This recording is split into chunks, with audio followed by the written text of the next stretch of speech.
Hi traders, hope you all doing good. It's been pretty long break here. Uh, I've been traveling a lot all these days, so there are a few condolences at my family. My distant relatives and uh, I mean like uh, my grandfather. So back to back, condolences. So couldn't concentrate on markets. So glad to meet you all after a long time. Uh, Hope you all had a fantastic trading and all respected the risk well. So, risk disclaimer, all information on this video is for educational purpose only and is not intended to provide any financial advice. Any statement regarding profits expressed or implied does not represent a guarantee, and this video is not about any copy trade service. So, market is kind of completely choppy. I guess this is where I left. Somewhere here I left. And still market is in the same 300 point range. Nothing had changed. And if you see, momentum is coming, but again it is getting fade off. Momentum is coming, again it is getting fade off. So where this is going, or what is the likely move, or what price is suggesting on the higher time frame. So basically, if you see, this is the range. Say like this is the range.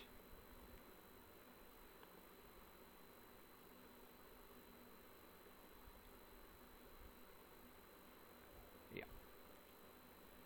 It got sold off. Again, this range is getting reclaimed.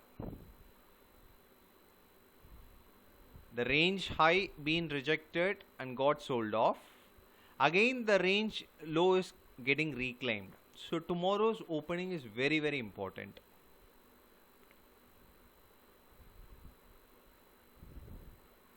Any sort of gap down, then at least we can say these bears are in control. In case if you get a gap up and keeps price scaling higher, then these bears are losing their strength. In simple price analysis, I am saying.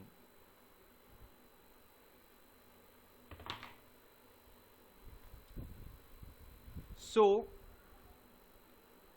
it is like more like a kind of index management. One day if Bank Nifty falls, they use Reliance. If Reliance falls, they use Bank Nifty or some IT stocks. So this thing keeps going on. And if you see, index will be in pretty much range.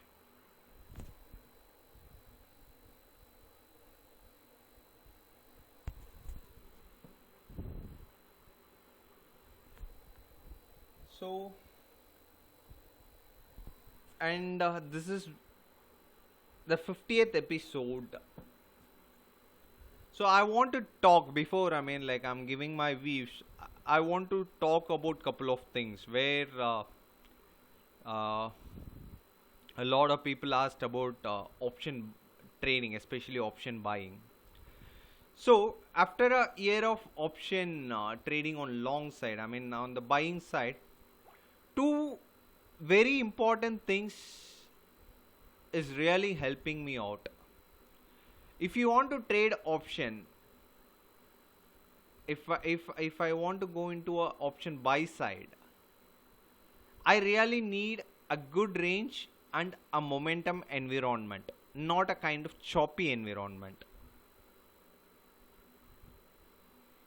So a big range, say like an ATR of more than 100 points, a daily ATR of 150 points, more than 150 points, for me is a good range.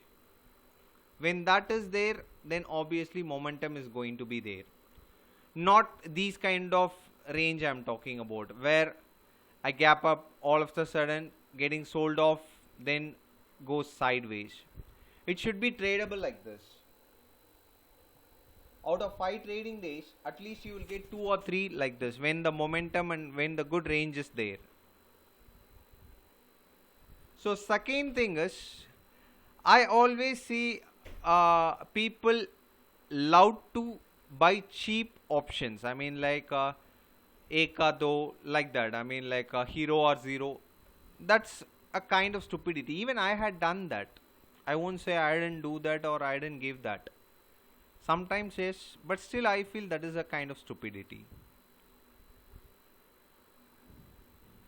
Don't try to buy a cheap option. Someone would have said, if someone would have bought a put option here, they would have been in a cloud 9 moment where they would have felt like they had bought a cheap price. But over the period of time, I found buying a put option on these momentum is yielding me money. Because here, when you buy cheap, I will tell you, your psychology won't allow you to book a loss unless you are very vigilant about your risk management.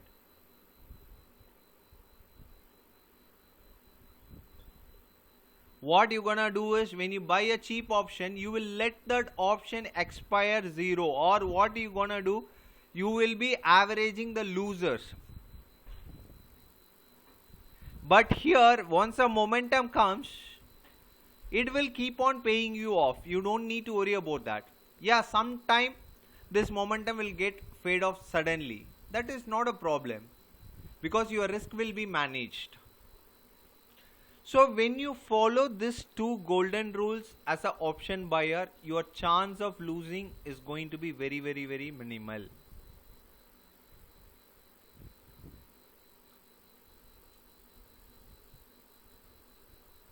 And whether it's option, whether it's anything, never ever trade without a stop, especially option, because option premium melt like anything. So don't lose that premium just like that, because in options your view might work, whatever you think on the underlying might work, but still you will lose money in options.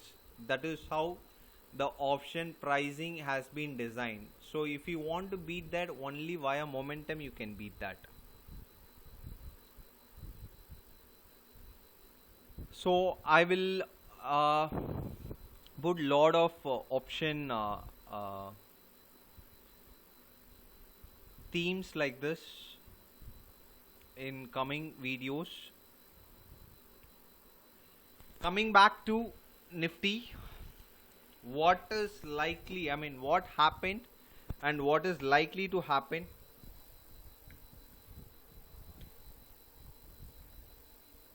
So after this big sell off on Friday, market opened gap up near 13th August low. It rejected very swiftly. It filled the closing gap. It filled the closing gap.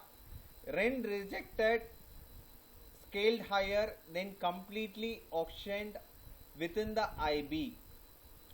So what we call this as a normal day. The range extension. The auction above IB was very little, that too around closing. Till that we stayed inside the IB. On Bank Nifty the same case.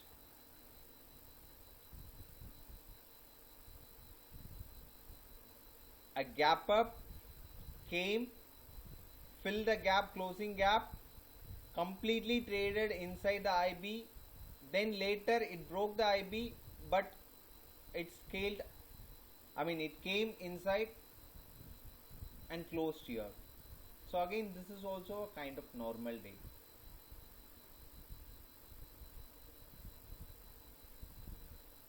So what is likely? Basically 11,310 to 315 is the reference level on higher side. Any gap up tomorrow breaks 11,315 and goes above 320 comfortably on pullback, I will be buying, looking for 11,345 and 11,365. In case if we open flat or kind of open high and comes below 11,270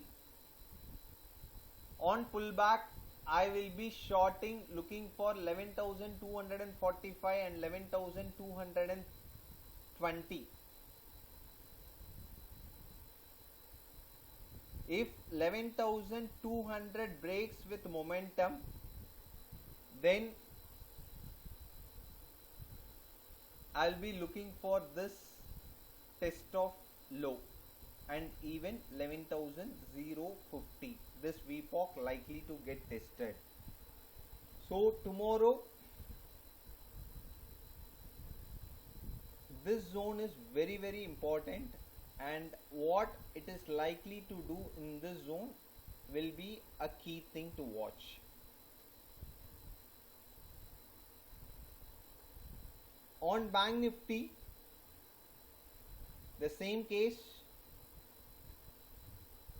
I will be watching how price reacts here, this low, that is 22,000. How price reacts around 22,000. If any rejection happens and price goes below 21,900 on pullback, I will be shorting, looking for 21,700 and 21,630. In case if we open flat and comes down and breaks 21,800 on pullback, I will be again shorting, looking for 21,700 and 21,630. So any break of 21,500 is a strong bearish thing for test of 21,300 and 21,200 zones. But with this kind of formation, bears need enormous effort to break these lows. It need to have ample effort to break these lows. Okay, so watch out for those levels. Anyway, for me, it might take 1 or 2 days to get to the glue of the market. After a break, when I watch the screen, I couldn't get into the trades just like that. So it might take 1 or 2 days to get into the steam. And masterclass pre-sessions are starting from tomorrow, and thanks for wonderful support. So from tomorrow onwards, I will be engaged with that, at least during live markets. So that's it for now, guys. And open interest front, we saw some shedding around 11,300 and 11,800, 700, but this all looks like a kind of profit booking zone. Profit booking happened. and highest open interest still pegs around 11,000 put, and here 11,500. So this again suggests some sort of good volatility going to be there for next 2 or 3 days. We need to watch. So I'll be watching how this strike, particularly 11,200 and 11,300, going to get added or getting reduced tomorrow. So that might give an easy clue. On stock today, TCS, this was a kind of wedge breakout, a falling wedge breakout happened here. So I went long here, kept a stop loss initially, but later I found due to the widespread is nothing but just 5 rupees 6 rupees spread happens within few seconds. So then I found there could be a stop loss hunt move. Exactly, they done the same and they closed around day's high. So this will be on my radar again tomorrow, but initially if it runs I will leave. If it opens flat, because this trend line had been breached, so I want to see whether we have any sort of continuation move here. If there is a continuation move on pullback, I will be buying with stop loss below 2258, again this level. Okay, so this time I will be looking for 2300 or even 2350, because this range is getting compressed. So sooner or later we might see a trending move from this zone. So that was the reason I took a risk. But anyway, no charts with me. A friend had sent us chart, so with that I had taken. From tomorrow onwards I can time it very well. So let's see how this goes. Okay, so that's it for today's episode. So again, glad to be in touch with you all. So take care. As always, protect your capital and respect risk. That should be your trading mantra. Bye everyone. Catch you all on next episode. Bye.